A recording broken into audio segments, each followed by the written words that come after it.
Good morning, or actually it's afternoon. I wanted to welcome you guys to Facebook. I didn't have time to do a Facebook video this morning, and so I wanted to take the time before lunch to make a video for you. And I found my thing, sorry about that. I had so much fun going to Mara Bellamy's house yesterday and interviewing her. And it's amazing the comments and how many people she's affected with her positive energy and the things that she's learned and how she's handled her life. You know, it's interesting, I was talking to her afterwards and I found out we know some of the same people. She is the exact same age as my Aunt Kathleen. Hi Michael, how are you? And I hope you guys are doing great.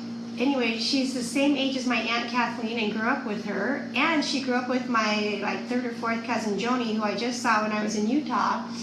And I connected her on the phone with my cousin Joni, and I'm going to connect her with my Aunt Kathleen so they can catch up. I think it's been about 30 or 40 years since she's talked to both of them. So isn't that amazing? Small world, right? And I didn't even know that about her all these years. So that was pretty exciting. And then, you know, last night, I got a message on Facebook from a friend who had some questions about Chinese and tutors and her daughter's learning Chinese. And it's so funny as I called her back last night because I chose to, because sometimes I'll get distracted, not remember. And so I was sending her some information about the Chinese camps that Carter's done, and I was excited to find this video he had made. But what's so cute is, while I was trying to find the information for her, I found video footage of Carter on their website, the Star Talk BYU website of Carter, in their promotional videos that I didn't even know existed. So it was so fun to see Carter last night on video. So I'm going to read you two quotes. The first one, I had John send them to me because they're at the house. So we're going to look up the first one. The first one is change your perception. And it reads, remember this maxim: when you change the way you look at things, the things you look at change. The way you perceive things is an extremely powerful tool that will allow you to fully bring the power of intention into your life. It's all up to you. I know I've told this story before. I'm going to just quickly tell it again about Stephen Covey was on that train, and he was in New York, and those people were driving him crazy. These kids were out of control on the train, and he was getting ready to discipline them, and he was frustrated that the dad wasn't doing anything about his kids. And so he finally said something when he was at his boiling point, and the dad said, oh yeah, I should probably do something and say something to him, but we just came from their mother's funeral. And then he had compassion for them, right? And he had a different perception of the people.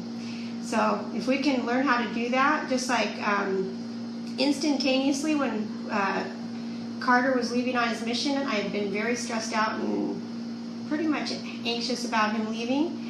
And then I read my friend's Facebook post that her son had committed suicide, and instantaneously I had compassion for her, and the focus was off of myself. And I was so grateful that I was sending Carter on a mission, and it changed instantly. And so when we can have those moments, it really helps, and we can do it on our own. We don't need to have something tragic happen to someone else to change our perception of something. But it does help give us perspective, right? And then here's the second card, which I'll post down below. The second card is recognize how you view others, which kind of goes along with this one, right? Persistently viewing others as dishonest, lazy, sinful, and ignorant can be a way of compensating for something you fear. Hi, Aunt Nancy. How are you, gorgeous? So it's something you fear. If there's a pattern of seeing others as failures, you need to notice this pattern as evidence of what you're attracting into your life.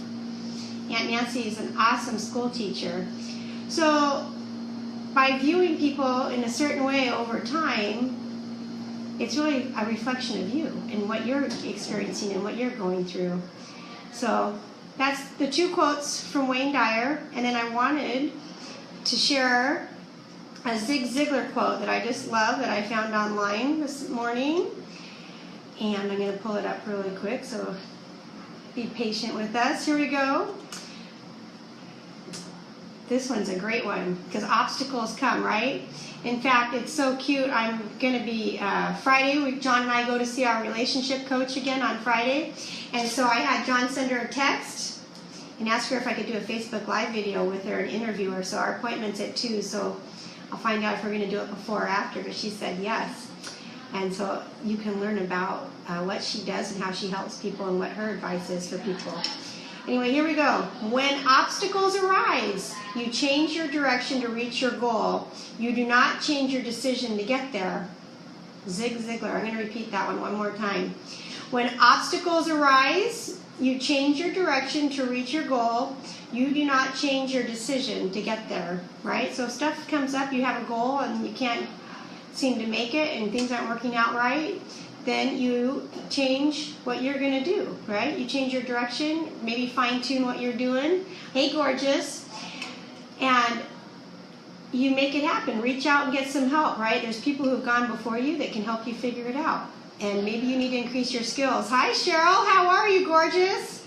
She just sent her first son off to college. How you doing? You surviving that? So, last quote, Byron Katie. When they attack you, this is my favorite one, when they attack you and you notice that you love them with all your heart, your work is done. That's a big pill to swallow, right? When they attack you and you notice that you love them with all your heart, your work is done. And isn't it true, the people who offend us or really seriously hurt us teach us the most? I think that is so true. Somebody doesn't like me, and they've chosen not to like me for a long period of time, and I don't even know why they don't like me, and I've tried to work on it. When I was younger, now all I do is I send them love and appreciation. I don't interact with them very often, I limit my exposure to them, but I have gotten to a point where instead of being angry and hurt, hi gorgeous, Sandra, instead of being angry and hurt about what they've done to me, I just send them love and peace and appreciate the good things that they have done for me. And that has taken a long time to get to that point. That didn't just happen overnight. And sometimes I slip and maybe get frustrated, but most of the time I can send them love and peace. Doesn't mean I hang out with them. I set boundaries. You don't want to hang out with negative people. It'll bring you down. But I'm just saying you can't make everyone like you. Not everyone's going to like you. And if you spend your life trying to get someone to like you, that's going to be a problem because you're going to be disappointed. Because you don't have control over anyone but yourself. So, at this Byron Katie quote, I'm going to post it down below too. When they attack you and you notice that you can love them with all your heart, your work is done.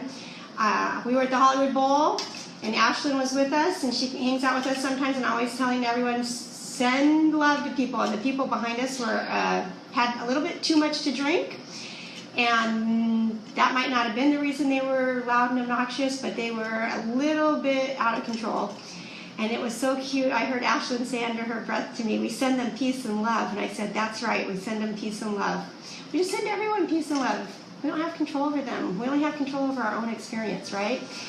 So it's very powerful if you can get to the point where you don't let other people affect how you react to things. You just act instead of reacting. And when you can get to that point in your life, that is where the power resides. That means you have really grown. Yep, kindness and love goes a long way, right? At all ages. I was just listening to my son tell me about something that happened that was upsetting to him, and I just told him, send him love and peace. You're letting this person you're on your personal time, and this person's still upsetting you. They're residing in your head. You're giving them time in your head. Send them peace and love and move on. So, I know it's hard, right? Yeah, right, Michael? It's good. And implementing it is a whole other thing. In fact, if you have a hard time with that, which we all struggle with, I'm going to put a link to Byron Katie's website, The Work. She does the 3 questions in the turnaround. And it can be painful to watch or to do and do those exercises, and because then you realize it's really you that is the problem and not someone else. Yep, don't let someone else steal your joy. Life is short. And I'm grateful. I forgot to tell you this. I'm grateful we woke up today. Grateful John woke up today. So far, I think all my kids woke up. Oh, best day of the week. I forgot to tell you, today's the day I get a letter from Carter. We get an email. And can't wait for that. It hasn't come yet. I checked my email. Yeah, Brooke knows. I think Monday's the best day of the week for Brooke. Her son's on a mission here in our mission, and I read his letters on his blog. It's awesome. He's in the singles ward right now, and he's loving it. And it's amazing that these kids go out and serve. Giving service changes people. I bet Elder Oniki is not the same kid she sent out in the mission field a long time ago now. It changes them. So giving service changes you. Look for some opportunities to serve today. Last night I made a quick phone call back to my friend Karen, and I just wanted to get her the information so I could help her daughter enjoy Chinese as much as Carter's enjoyed it. And what ended up happening is I loved it. I saw the videos of Carter, and then I shared them with John before we went to bed. And I'm the person who gained the most out of helping out someone else. So it doesn't cost anyone any money to smile at someone, open a door for someone. If you have money and you want to send someone flowers or pay for the meal for the people behind you or a table next to you, or I shouldn't tell you this, I took cupcakes to someone yesterday. I know they were having a hard time, their dog died, and I'm probably losing my blessings for sharing this with you, but I know what her favorite cupcakes are, and I took over some cupcakes yesterday to them, just left them on her porch. Just simple. It was just simple in between going to a listing and going to another appointment. There was a bakery, the Great Dane Bakery was right there. I popped in there, got some cupcakes and dropped them off on this other lady's porch because I was going to be going by. Doesn't take long to just do something quick and easy. I didn't leave a card or anything. I just dropped them off. I did send her a text that there's a little surprise for you when you get home from work on your porch. So take time to do something kind. We all have time to do something kind.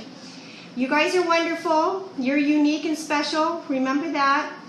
And you deserve all the happiness in the world. Remember, choose the right because you're worth it.